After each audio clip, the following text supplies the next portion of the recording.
Bienvenidos hermanos, un gusto estar con ustedes en nuestro quinto módulo de crítica textual. Quiero leerles un pasaje de la escritura bien conocido antes de orar y comenzar con nuestra clase. Dice la Biblia en el Evangelio de Juan, capítulo 10, leo los versículos del 25 al 30, dice: Jesús les respondió: os lo he dicho y no creéis. Las obras que yo hago en nombre de mi Padre, ellas dan testimonio de mí. Pero vosotros no creéis porque no sois de mis ovejas, como os he dicho. Mis ovejas oyen mi voz, y yo las conozco, y me siguen. Y yo les doy vida eterna, y no perecerán jamás, ni nadie las arrebatará de mi mano. Mi Padre que me las dio es mayor que todos, y nadie las puede arrebatar de la mano de mi Padre. Yo y el Padre, uno somos. Bien, oremos antes de entrar a nuestro estudio. Señor, como siempre, pedimos que tú nos dirijas en nuestro estudio, que tú dirijas nuestros pensamientos, que tú corrijas las actitudes y los pensamientos equivocados que podamos tener, y que sea tu palabra y el estudio de la historia y los personajes de la crítica textual, pero sobre todo tu palabra, la que nos guíe, Señor, en el discernimiento y en la adquisición de información que sirva, Señor, para que nosotros seamos limpios y podamos acercarnos más a ti y ser cada vez más semejantes a nuestro Señor y Salvador Jesucristo. Guíanos, pues, te lo pido, en el nombre de Cristo. Amén. Hemos estudiado hasta aquí de las tres etapas del desarrollo de la crítica textual: la etapa primitiva, que condujo al establecimiento del texto recibido, o el textus receptus, y en el módulo pasado estudiamos la etapa de la influencia racionalista, que fue la que condujo al establecimiento y la promulgación de la teoría de la crítica textual de los doctores Westcott y Hort. Ahora vamos a estudiar la culminación del desarrollo de la crítica textual con la contribución de críticos textuales como Burgon, Scribner, Miller y otros, que fueron los que presentaron un reto, una respuesta, y muy válida, por cierto, al texto griego de Westcott y Hort. Pues bien, entonces en este módulo vamos a ver la etapa de culminación, que es la respuesta al texto crítico. El primero que contribuyó a esto que vamos a mencionar es Scribner. Scribner fue miembro del comité de revisión de la Biblia autorizada, así se le llama la Biblia King James, y él perteneció, él estuvo en este comité de revisión junto con Westcott y Hort. Pero a diferencia de Westcott y Hort, la participación de Scribner fue meramente editorial. Él editó las decisiones de las 2/3 partes mayoritarias de los revisionistas. Y esta participación en el comité y sus investigaciones personales lo constituyeron en una autoridad en la crítica textual para refutar precisamente la posición de los revisionistas Westcott y Hort. Junto con C.F. Mattei, comparó cantidad de códices con suma precisión y reverencia. Entre esas comparaciones estuvieron 374 manuscritos que no habían sido conocidos antes. Además, produjo una versión del Nuevo Testamento griego basado en el texto recibido, y esa versión del Nuevo Testamento lleva su nombre, el Nuevo Testamento de Scribner, con anotaciones a pie de página que fueron el resultado de sus estudios personales de manuscritos. En sus obras eruditas hay un conjunto de principios respecto a la crítica textual, que contiene tratamientos detallados sobre la misma en relación a cuestiones controversiales, en una manera característica de él que lo distinguía de otros por su caballerosidad, por su diplomacia. A diferencia de muchos otros, cuando se involucran en controversias, Scribner era muy amable, muy educado, muy refinado en sus referencias, cosa que no vemos incluso en nuestro tiempo, ¿verdad?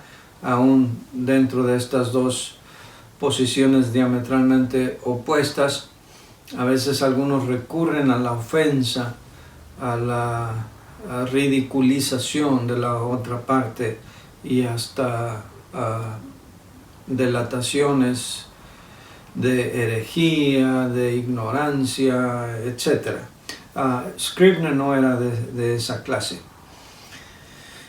Y su ruego constante era que se debería evaluar toda la evidencia y no solamente preferir unos pocos manuscritos, como ya hemos señalado que era la posición de Westcott y Hort.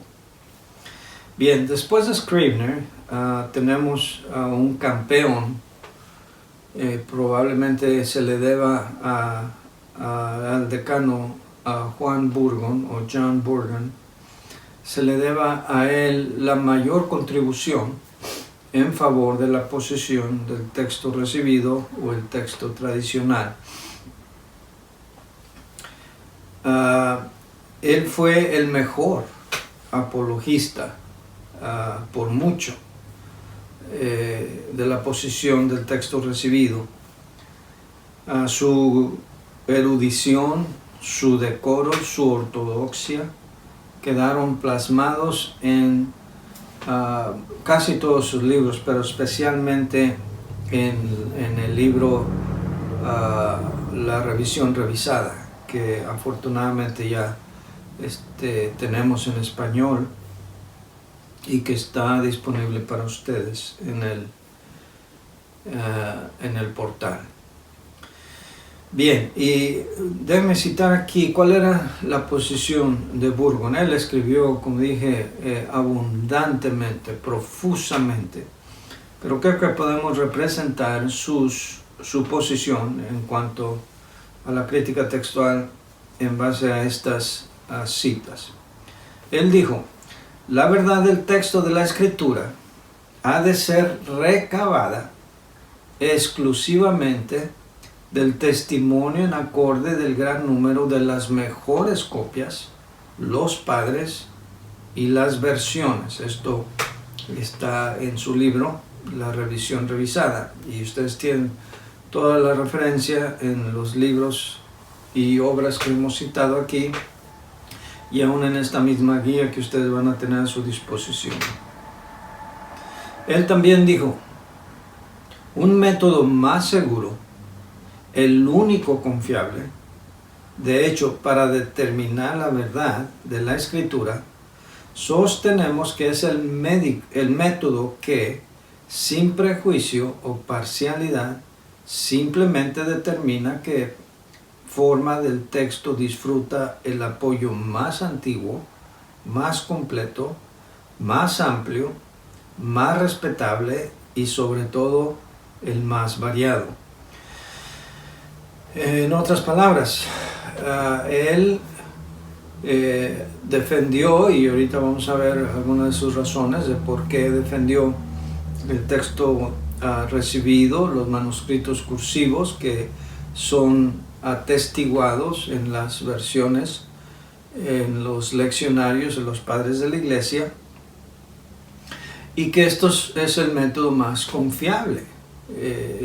Una comparación amplia de todos estos documentos y no tomar la actitud de desdén, de desechar que tomaron Westcott y Hort del texto, como ellos lo llamaban, el sirio, el bizantino, simplemente porque ellos lo consideraban de ningún valor, que no tenía ningún valor. Otra cita también de Burgon dice así: una apelación debe hacerse sin reservas a la antigüedad católica.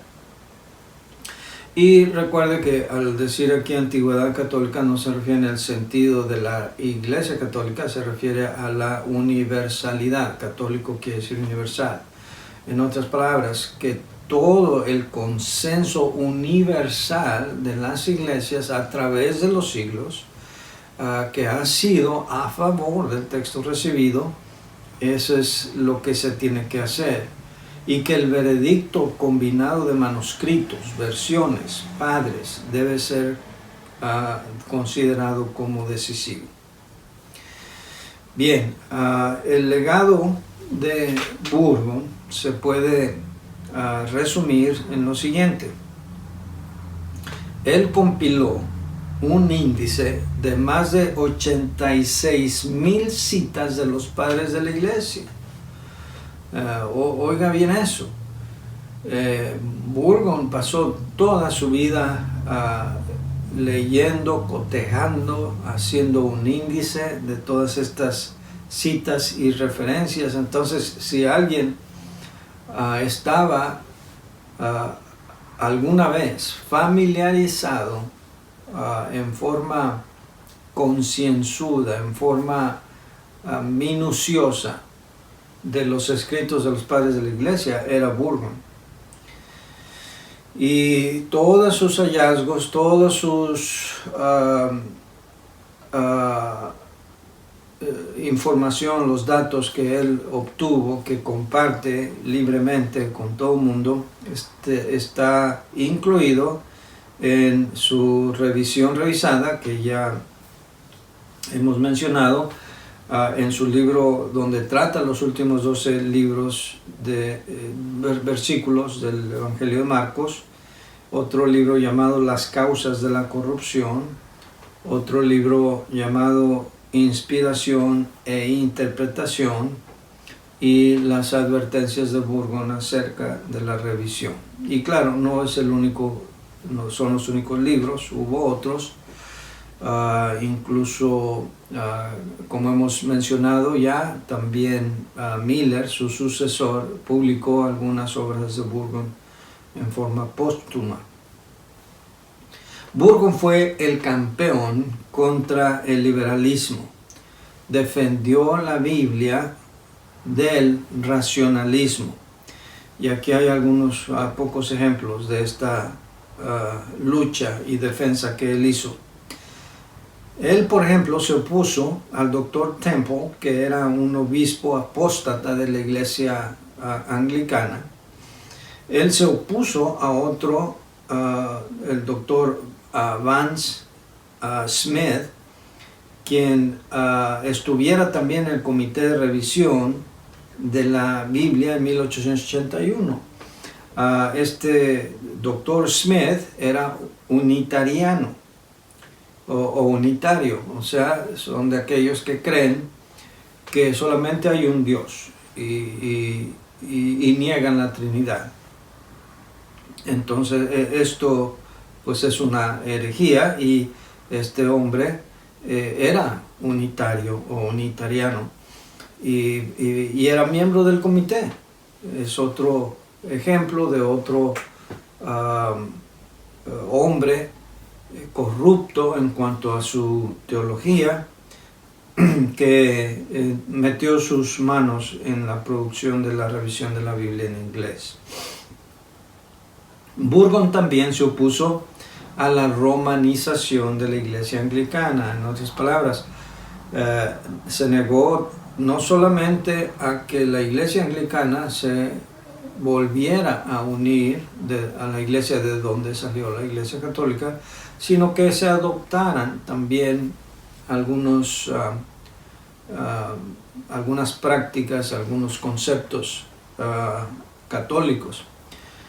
Y claro, aunque él se opuso a eso, bueno, la historia nos demuestra que la Iglesia Anglicana en realidad no solamente conservó y ha conservado a través de la historia elementos católicos, sino que los fue aceptando cada vez más hasta llegar prácticamente a una posición no ortodoxa en su teología.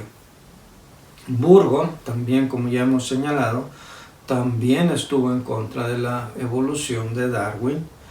Él no aprobó, por ejemplo, la espiritualización de Génesis por el catedrático Pritchard, que según él, este relato de Génesis era solamente una especie de poema. Entonces, ahí vemos su ortodoxia, ¿verdad? Al negarse a aceptar una espiritualización del Génesis, porque esto es el fundamento de la fe cristiana, ¿verdad? La Biblia nos dice, por ejemplo, en Romanos 5, que así como el pecado entró por un hombre y por el pecado la muerte, así también la muerte pasó a todos los hombres por cuanto todos pecaron. Pero y así la salvación tuvo que entrar también por un hombre. Entonces, por este y otras citas del Señor Jesucristo mismo, referencias a Adán y Eva como personajes reales, históricos. Si Génesis y el relato de los comienzos de la humanidad son ficticios, entonces Jesús queda como un mentiroso y la base de nuestra fe y la teología paulina pues quedan también sin fundamento. Y entonces vemos como Burgon se constituye en un determinado y claro defensor de la teología cristiana en ese punto, por lo menos. Él se opuso a la nueva reforma, y esta nueva reforma quería proponer una manera diferente de interpretar la Biblia. De hecho, ya mencionamos uno de sus libros, era La inspiración e interpretación. Él se opuso a nuevos métodos de interpretar la Biblia. Precisamente en su lucha contra estos movimientos, se puede trazar una línea de la posición de Burgon contrastada con la de Westcott y Hort, porque la controversia primero era acerca de si las escrituras eran o no inspiradas. Luego era de cómo se deberían de interpretar. ¿Se debe interpretar literalmente o se le da una interpretación figurada, una interpretación espiritualizada, como decían ellos? Y por último, la controversia se mudó ya no solamente a la inspiración o a la manera de interpretarlo, sino a los textos mismos. Y esto ya es más peligroso, más pernicioso, porque ¿en qué textos de la Biblia vamos a ir a encontrar la palabra de Dios? Entonces, la controversia era muy definitiva, muy inclinada a un camino hacia otro, y en este punto Burgon estaba en forma definida en un lado solamente de esta controversia, mientras que los doctores Westcott y Hort estaban en el lado completamente opuesto. en la fe, en cuanto a su fe en la preservación, escribe lo siguiente a Burgon. Dice así: o toda la Biblia es inspirada, tanto las palabras como las oraciones, las sílabas así como las palabras, las letras así como las sílabas, y cada jota y cada tilde, o toda ella, debe ser abandonada, ya que no sería posible depender de ninguna de sus porciones como guía infalible. Si su posición es contraria a la de los de la posición de la crítica textual, bueno, dicen ellos, Dios inspiró conceptos, Dios inspiró ideas, no necesariamente tenemos que ver palabras exclusivamente. No, la posición de Burgon era que las palabras de Cristo mismo, cuando dijo que ni una jota ni una tilde pasarían sin que se cumplieran, le estaba dando importancia a cada aspecto, cada letra, cada rasgo de las palabras, sílabas y versículos enteros de la palabra de Dios como inspiradas. Si se pierde eso, si no creemos en eso, dice Burgon, entonces no podemos confiar en la Biblia como una guía infalible. Bien, después de Burgon tenemos al canon Cook, o Federico Carlos Cook, Frederick Charles Cook. Este es otro de los grandes contribuyentes a la causa del texto tradicional. Tal como sus antecesores, Scrivener y Burgon, defendió él esta posición. Él claramente establece su posición en contra de la teoría de Westcott y Hort en sus obras, que son el comentario del locutor y la versión revisada de los primeros 3 evangelios. En relación a los códices Vaticano y Sinaítico, el códice B y Aleph, Miller lo cita en su libro La guía de la crítica textual del Nuevo Testamento, y lo cita de esta manera. Dice: él fue el editor de varias obras, entre las cuales están en las que él claramente establece su posición en cuanto a la teoría de Westcott y Hort.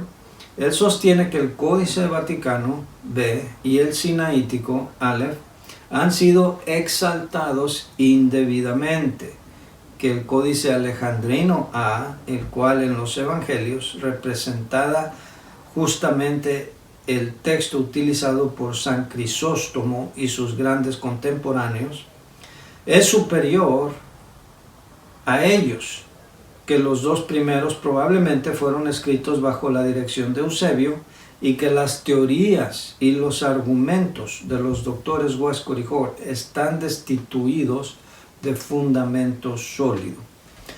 Y lo hemos visto a través de algunas citas que hemos mencionado de ellos, con su el timbre de autenticidad y estas otras teorías subjetivas que francamente, como ya dijimos, se autonombraban, se comisionaron a ser ellos los jueces, los árbitros que dieran el fallo final de cuáles son los textos de la Biblia más confiables o más cercanos a los originales. Después tenemos a Edward Miller. Miller era discípulo de Burgon y él continuó en la misma tradición de Burgon, y como ya dije también, él escribió algunas obras de Burgon después de su muerte. Él admiraba la erudición de Burgon y Scrivener, y en su librito que hemos citado ya antes, que es un libro aunque muy pequeño, no es muy grueso, el contenido es muy valioso, es muy grande. Otra obra de él es la posición ortodoxa que podemos ver de Edward en cuanto a las escrituras. Está en este otro libro que se llama el texto tradicional, y dice: era de esperarse que el autor del Evangelio eterno, esa obra maestra de sabiduría divina, ese milagro de habilidad sobrehumana, quedara él mismo demostrado de haber tenido sumo cuidado de la protección y preservación de la más importante de sus obras. Traducido un poco aquí, ¿verdad? Lo que quiere decir es que el autor de los evangelios, Dios mismo, no habría tenido el cuidado suficiente para que, en vez de estar abandonados en la incertidumbre en estos tiempos en tantas copias del Evangelio, ¿dónde estará la verdadera palabra de Dios? Él dice: no podríamos más bien creer, no deberíamos más bien creer que Él tuvo cuidado de proteger y preservar la más importante de sus obras, refiriéndose a la inspiración de las Escrituras, por supuesto. Él dice también: la posición de las Sagradas Escrituras como inspiradas por Dios, Espíritu Santo, nunca debe permitirse que deje de ser recordada. El gran inspirador de las Escrituras, también la gran guía de la Iglesia. De aquí que el prevaleciente cuidado ejercido por él de acuerdo a la promesa es un factor a lo largo de toda la historia, lo cual debe siempre mantenerse en mente.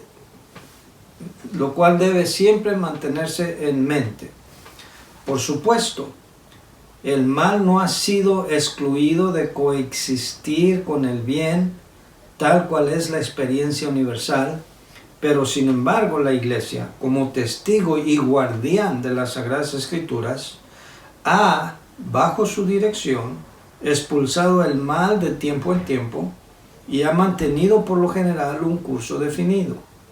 Pudieron haberse cometido errores graves en la transmisión de los trabajos a Homero o a Tucídido, a Aristóteles, y la mayoría de los libros de este último se supone que han perecido.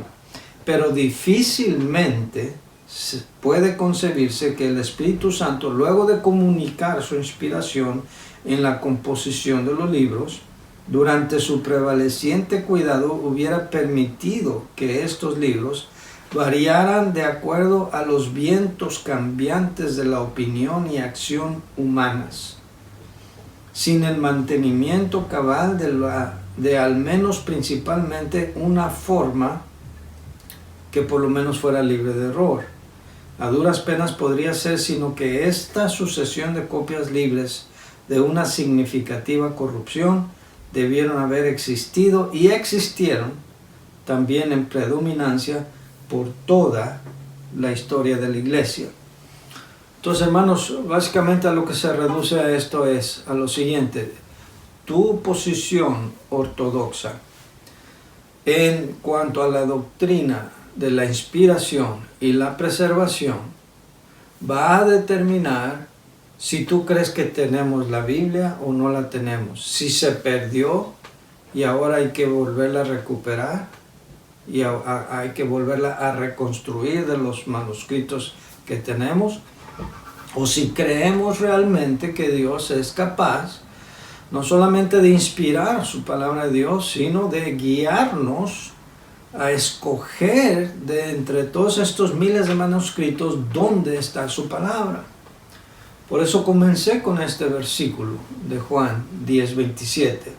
Lo vuelvo a leer: mis ovejas oyen mi voz, y yo las conozco, y me siguen. Uno que tiene el Espíritu de Dios morando en él por haber nacido de nuevo, un creyente del Nuevo Testamento, va a poder sentir y leer de entre otras escrituras lo que realmente es la palabra de Dios. En otras palabras, haciendo referencia a este versículo, las ovejas de Cristo van a oír su voz. Si al leer en ciertos textos suena como que no es la voz del pastor, no van a creer esa voz.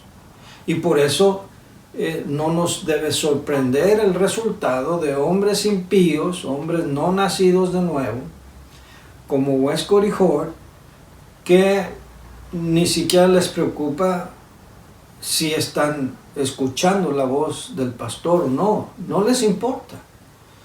Mientras que a nosotros sí nos importa. Y todos ustedes que alguna vez han leído una versión modernista o han ido a alguna otra iglesia o versión de alguna iglesia equivocada, como la de los Testigos de Jehová, la traducción del Nuevo Mundo, al leer uno puede saborear que no es la palabra de Dios. Fácilmente uno la puede detectar, que no es la palabra de Dios. A eso se refiere, creo yo, a este versículo que leí en la introducción. Las ovejas de Cristo van a oír su voz. Y cuando no venga su voz de un texto sano y ortodoxo, ellos van a poder identificar de quién es esa voz. Otra contribución significativa de Miller fue la de examinar los más de 80,000 citas de padres de la iglesia de Burgos, para demostrar que el texto sirio, como lo llaman ellos, abunda en dichos escritos por encima de los neutrales en proporción de 3:2. Y aquí tengo esta cita. Esto lo cita Wilbur Pickering en su libro La identidad del Nuevo Testamento. Y dice así, todo esto ustedes lo tienen en sus apuntes. Dice: en cuanto a la supuesta ausencia de lecturas del texto tradicional en los escritos de los padres antimicenos, el Dr. Hort deduce en gran parte de su propia imaginación y sus deseos. La persecución de Diocleciano es aquí el padre de tanta falta de información. Como ya señalamos en el periodo primitivo, dijimos que una de las razones de tan poca información que tenemos era la persecución de los cristianos, el analfabetismo y otros factores. Entonces aquí lo está corroborando Miller. Y sigo leyendo, dice: pero ¿existe realmente tal ausencia de esas lecturas en las obras de los padres primitivos como se ha supuesto? Yo he hecho, dice él, una laboriosa evaluación por mi propia cuenta de las citas que aparecen en los escritos de los padres antes de San Crisóstomo, o como yo los defino para poder deducir una línea autoactiva, de aquellos que murieron antes del 400 después de Cristo, con el resultado de que el texto tradicional se encuentra en una proporción general de 3:2 comparada con otras variaciones, y en una proporción aún mayor en 30 pasajes prueba. Al final, no estando satisfecho de dar por terminadas las bases de mis argumentos en un solo escrutinio, volví a revisar los escritos de 76 padres con relevancia, con las limitantes explicadas en este libro, aparte de otras que no proveyeron pruebas, y encontré que aunque más ocasiones fueron registradas en mis anotaciones, los resultados generales continuaron siendo los mismos. No me congratulo de que aún ahora he registrado todas las veces que podían haber sido citadas.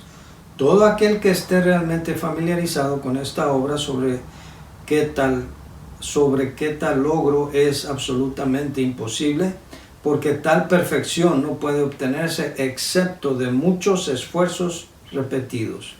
Pero afirmo, no solo que mis intentos han sido honestos y justos, inclusive hasta la autoabnegación, sino que los resultados generales, que fueron mucho más de lo que requerido por mi argumento, como se explica en el cuerpo de esta obra. Y quiero, termino leyendo aquí. Abundantemente establece en la antigüedad del texto tradicional, demostrando la aceptación superior del mismo durante el periodo en cuestión a cualquier otro, citado por Pickering. Quiero hacer una aclaración aquí. Este material fue escrito en inglés originalmente, lo escribí en inglés, y un hermano, un buen hermano, querido hermano, me ayudó a traducirlo por cuestión de tiempo, pudiéndolo haber traducido yo, pero ahora que lo he estado volviendo a utilizar y revisar para su publicación, me he topado con algunas cosas que no necesariamente están mal traducidas, pero sí hace la lectura difícil, no tiene una fluidez natural que debería tener. Así que ustedes disculpen estas dificultades. Oren por eso, para que se publique pronto este libro y pueda ser de ayuda a otros. Muy bien.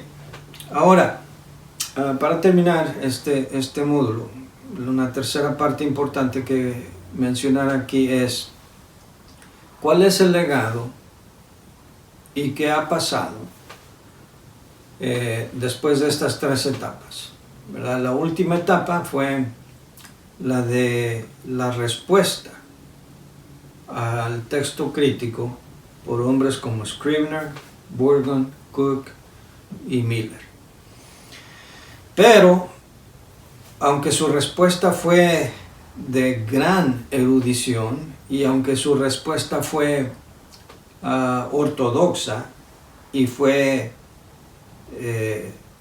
contundente, desafortunadamente eso no detuvo que la posición del texto crítico siguiera teniendo distribución, continuación y apoyo hasta nuestros días. Estamos hablando de más de 100 años, 140 años por lo menos, desde que se produjo el Nuevo Testamento de Westcott Hort en griego. Entonces vamos a ver en esta última parte algunas de las lamentables influencias o consecuencias de la influencia del texto crítico en el mundo cristiano de nuestra época. Y vamos a hablar primero de las sociedades bíblicas. Nosotros deberíamos gloriarnos y alegrarnos de que la palabra de Dios es predicada, que la Biblia es el libro que se publica, que es el libro mejor leído, the bestseller.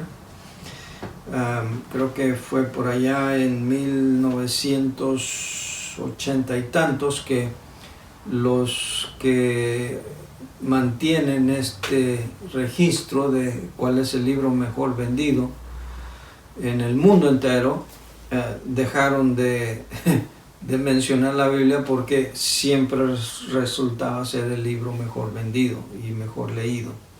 Entonces ya dejaron de contar a la Biblia, dejando fuera la Biblia siempre el libro mejor vendido, que en realidad sería en segundo lugar, es el que ellos dicen. Bueno, las sociedades bíblicas, siendo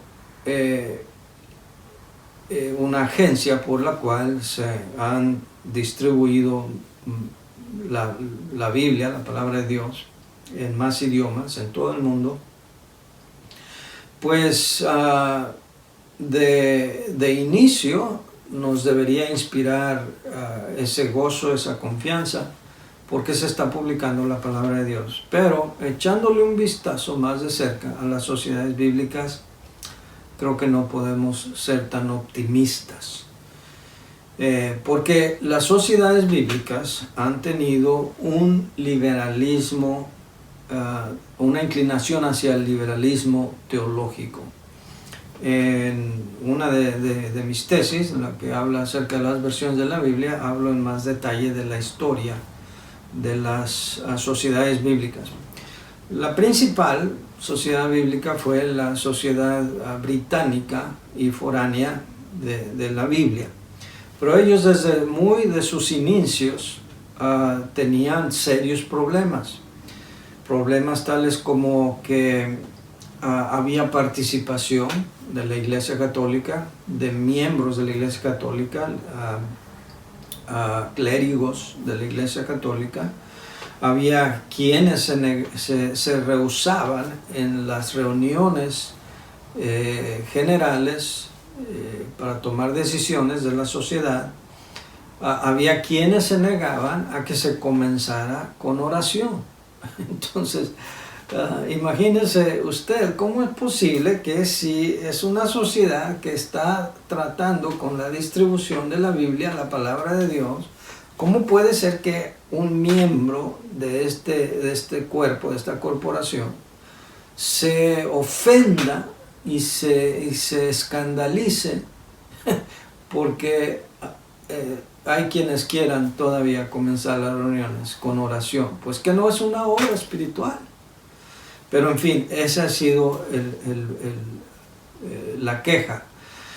La sociedad británica foránea de la Biblia después se dividió porque hubo una fuerte controversia de unitarianismo dentro de la sociedad.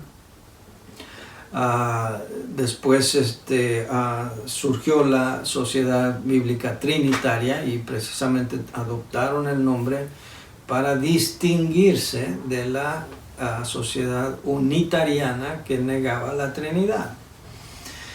Luego surgió las sociedades bíblicas unidas y la sociedad británica y foránea fue una principal perteneciente, miembro de esta nueva sociedad. Y las sociedades bíblicas unidas son las que prácticamente en nuestros días, o la United Bible Society, son los que dominan el escenario de la distribución de las Biblias. Y uno diría, oh, pues qué bendición, ¿verdad? Porque se está distribuyendo la Biblia. Bueno, no necesariamente, porque las sociedades bíblicas unidas tienen, así como su sociedad originaria, la británica, han tenido siempre una asociación fuerte con la Iglesia Católica de diferentes maneras. Han producido las Biblias confesionales. Estas Biblias confesionales incluyen los libros los apócrifos. Bueno, son hipócritas de todos modos. Son Biblias que contienen el imprimatur, y el imprimatur es la autorización, el permiso oficial, reconocimiento de la Iglesia Católica de que esos libros son permitidos. Cuando la Iglesia Católica le pone el imprimatur a alguna obra, se convierte en una obra oficial. Y digo esto en forma parentética porque nosotros a veces citamos que la Iglesia Católica cree esto, la Iglesia Católica enseña esto otro, los católicos creen en tal cosa. Y no es así. Si lo que decimos que cree la Iglesia Católica no está impresa en alguna obra donde se tenga el imprimatur, no es la posición oficial de la Iglesia. Pero estas Biblias tienen el imprimatur. Y uno diría, bueno, pues qué bueno, ¿verdad? Porque la Iglesia Católica está autorizando la Biblia. Sí, pero es una Biblia católica. Es una Biblia con una tendencia teológica católica. Y si uno lee con cuidado, la Biblia va a encontrar graves inclinaciones hacia la doctrina católica. Tales cosas como, por ejemplo, cuando Pablo escribe a Tito que se quedara en Creta para que estableciera ancianos en cada iglesia, en la Biblia católica dice para que establezca sacerdotes en cada iglesia. Al final del capítulo 1 de Mateo, cuando dice que José no conoció a María hasta que dio a luz a su hijo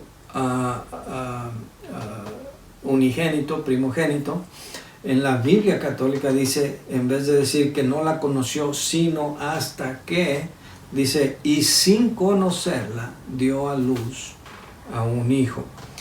Y muchos otros pasajes que están alterados para que pudieran tener el imprimatur. Son Biblias autorizadas católicas que siguen promoviendo la doctrina equivocada de la Iglesia de Roma.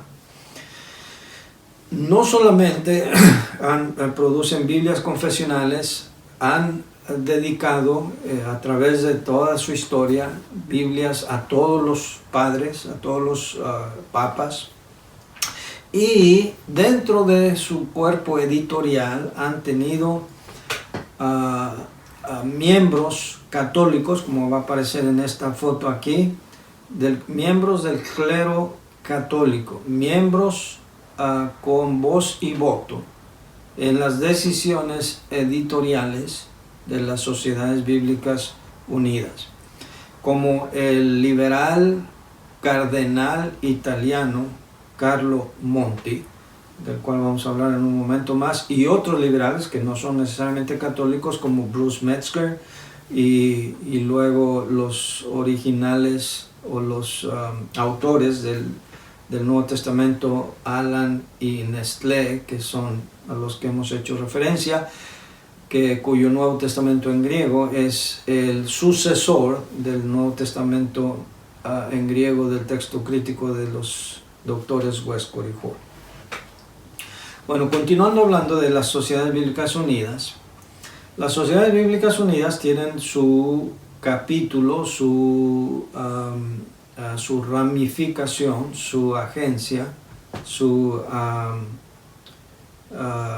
¿cuál es la palabra? Sucursal, su representante oficial en los Estados Unidos, en la American Bible Society. Ellos y esta asociación es la responsable de la producción del 80% de las Biblias en el mundo. La Trinitarian Bible Society, como ya lo mencioné, se separó de las Sociedades Bíblicas Unidas por su posición unitariana. Los editores del griego del Nuevo Testamento, Nestlé y Alan, que son Kurt Alan y su esposa Barbara, y el otro crítico textual, Herbert Alan, que fue el que produjo el primer Novum Testamentum Graece en Stuttgart, Alemania, y aunque él solamente fue el iniciador, su hijo Erwin es el que ha continuado la obra de él, y por eso el Nuevo Testamento de las Sociedades Bíblicas Unidas ahora se llama Nestlé y Alan, por el nombre de estos dos críticos. Pero vamos a ver en detalle algunos de estos miembros del cuerpo editorial de las Sociedades Bíblicas Unidas. Carlo Monti, aquí va a aparecer su foto. Jesuita, y al decir jesuita, eso debe de hacer resonar una alarma muy fuerte. ¿Por qué? El movimiento jesuita, que originó con Ignacio de Loyola, se formó con la única propuesta, único fin de defender al Papa, una especie como de la agencia secreta de la Iglesia Católica, en donde los miembros de la Sociedad de Ignacio de Loyola juran fidelidad ciega al Papa. Ellos jamás van a cuestionar la palabra del Santo Padre, y juran una devoción, una lealtad hasta la muerte, y cueste lo que cueste, si es posible, infiltrarse en otras iglesias. Si ustedes han leído el libro de Alberto, o la revista de Alberto, de aquel ex sacerdote convertido al cristianismo, él fue jesuita y él habla mucho acerca de esto. Y las publicaciones de este libro, que son Chick Publications, ellos hablan más acerca de esto. Pero bueno, Carlo Monti es, para empezar, jesuita y además profesor de crítica textual del Nuevo Testamento en el Instituto Pontífico de Roma. Entonces no es un ignorante, es un erudito, pero al igual que Westcott y Hort, ¿cuál es su posición en cuanto a las Escrituras? Eso nos debe decir más que quién es él y qué cree él. Esta institución, el Instituto Bíblico Pontífico de Roma, es una institución que promueve la evolución y los preceptos o conceptos heréticos de la inspiración de la Biblia. Martini ha sido defensor del movimiento de la nueva era y promotor de una religión mundial universal, o sea, el ecumenismo, lo que va a llegar a formar parte de la gran ramera bajo el anticristo. En fin, este hombre alguna vez estuvo nominado para ser el Papa, nunca llegó a ser el Papa, pero sí su sede de cardenal en Italia es la sede de cardenal más influyente en toda Europa. Entonces es un hombre de mucha influencia, miembro de las Sociedades Bíblicas Unidas. Otro liberal, miembro de las Sociedades Bíblicas, es Bruce Metzger. Él es profesor de idiomas del Nuevo Testamento y literatura en la prestigiosa escuela Princeton Theological Seminar, que es muy liberal. Él ha pertenecido al consejo directivo de la American Bible Society por mucho tiempo. Él ha servido activamente en el comité que produjo la Revised Standard Version, es una nueva versión en inglés. Él fue el presidente, note esto, del Reader's Digest Condensed Bible, o sea, la Biblia condensada de Reader's Digest.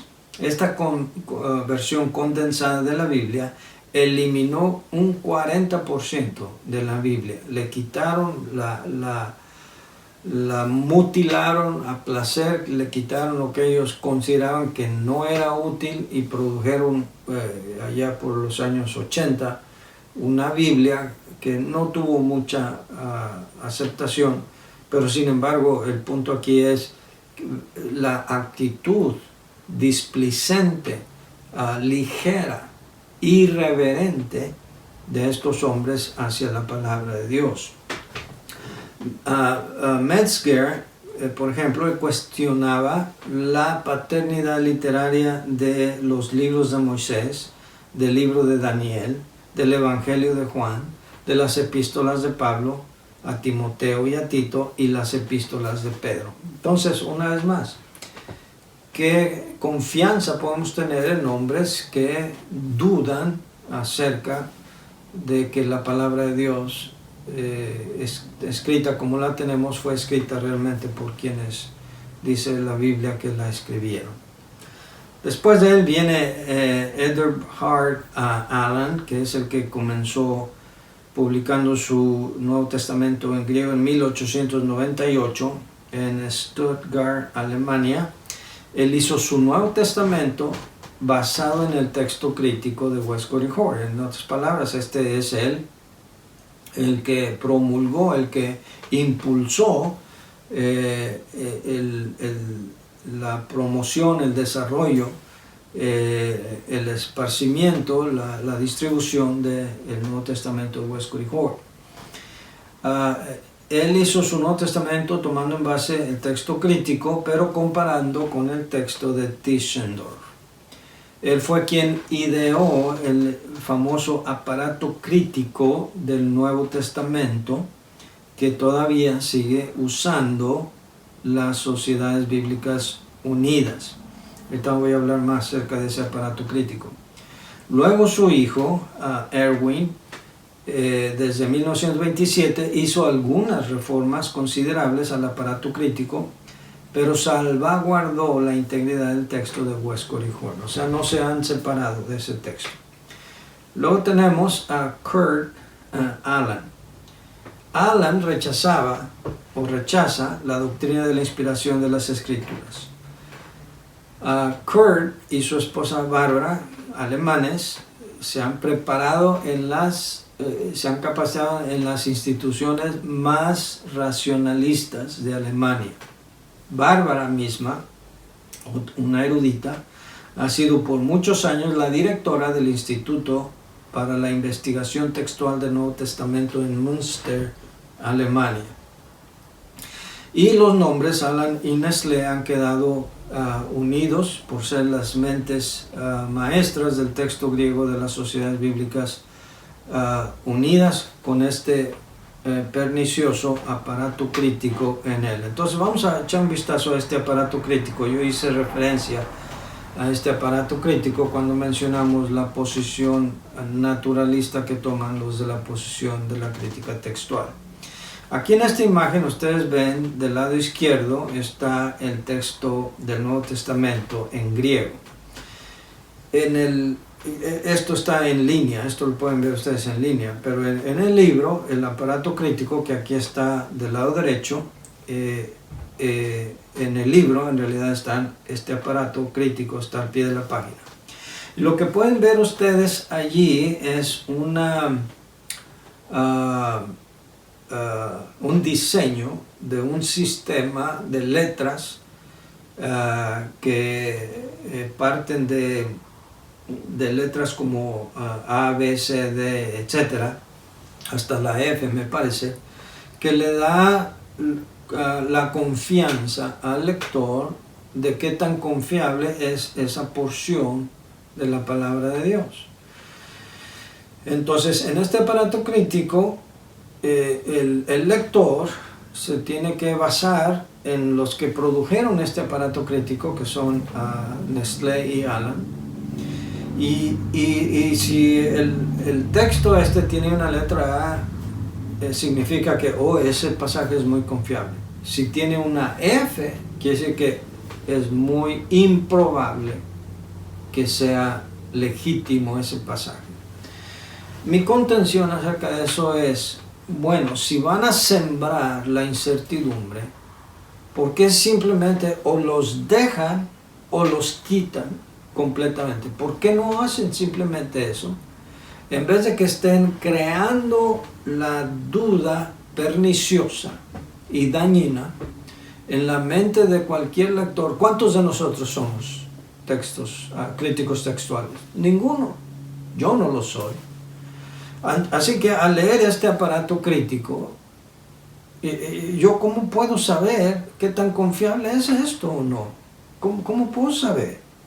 Yo ni siquiera puedo leer el griego con fluidez, mucho menos evaluar el texto. ¿Cómo puedo saber si tiene este timbre de autenticidad, si tiene esta confiabilidad? Tengo que basarme en lo que estos doctores eruditos ya nos dijeron a nosotros cuáles son confiables y cuáles no. Otro problema en el aparato crítico, como ya he señalado antes, que está en su 28ª edición.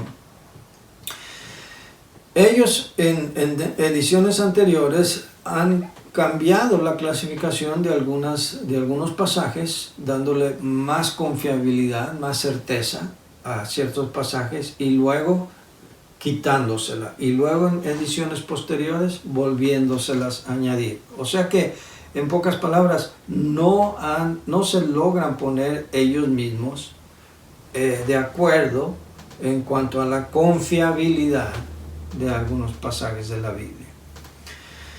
Y lo que vemos entonces como resultado de la influencia de las sociedades bíblicas es que la inmensa mayoría, la contundente mayoría de las versiones modernas de la Biblia vienen del Nuevo Testamento griego de Nestlé y Aland, o dicho en otras palabras, del texto crítico.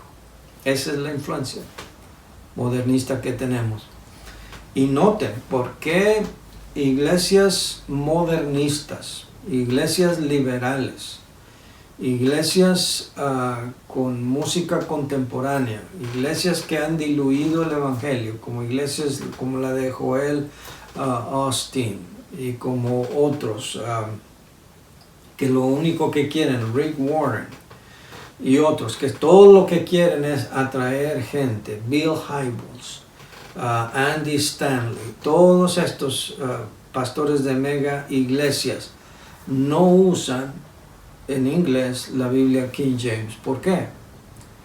Porque tendrían dificultad de justificar su teología y su inclinación hacia el modernismo con una Biblia anticuada, como ellos dicen, como la King James. Y por eso usan todo este tipo de versiones modernas, estas en inglés. Pero en el mundo latinoamericano es lo mismo. Las nuevas iglesias, las iglesias que tienen esta tendencia a seguir sus prototipos americanos, hacen exactamente lo mismo, con el pretexto de que estas nuevas versiones tienen un lenguaje más fácil de leer. Pero ya hablaremos en otro módulo acerca del problema de las versiones modernas en español. Además de las Sociedades Bíblicas Unidas, bueno, los que las distribuyen, las librerías, todas promueven Biblias basadas en el texto crítico. Y eso a mí en lo particular no me sorprende, porque de por sí todas las librerías, aún cristianas, de cualquier tipo, en cualquier país, en cualquier región, promueven un montón de libros que ni siquiera son sanos teológicamente hablando, cuanto menos la Biblia. La gran mayoría de los dueños y distribuidores de libros en las librerías cristianas ni son críticos textuales, y la verdad es no les interesa. Su objetivo es vender. Para eso existen. Por eso cada vez que alguien me ha preguntado o ha compartido su deseo de abrir una librería cristiana, yo lo desanimo y le digo, mira, si es para vivir de eso, olvídate, te vas a morir de hambre. ¿Por qué? Porque si no vendes material católico, nadie va a venir a comprar. O si no vendes material católico, pero no vendes material ecuménico que atraiga de otras iglesias, y no solamente bautistas, no vas a vender. Y así se va reduciendo cada vez más. Y en cuanto a las Biblias, si no vendes las Biblias modernistas hoy, una librería no subsiste, porque es lo que se está buscando más. Entonces las librerías son las responsables ahora en la distribución y en la propagación del texto crítico a través de esas nuevas versiones modernas. Los seminarios, y esto es lo más triste y lo más lamentable, los seminarios, tanto liberales como conservadores, promueven el texto crítico. Entre algunos conservadores, y no vale la pena que mencione los liberales, porque por supuesto ellos van a promover mucho más el texto griego del Nuevo Testamento de Nestlé y Allen, como son Princeton University, que ya mencioné, la Universidad de Chicago, Southwestern Theological Seminary, y tantos otros, tantos otros.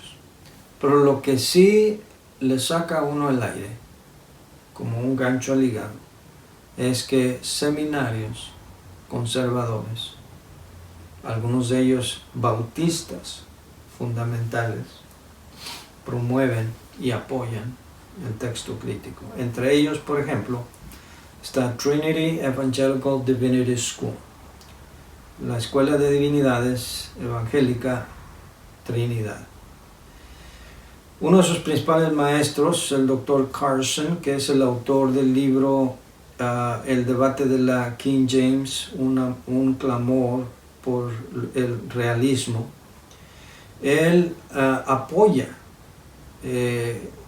ideas o Biblias inclusivistas, o sea, en donde haya un consenso. No hay que rechazar versiones modernas así tan a la ligera.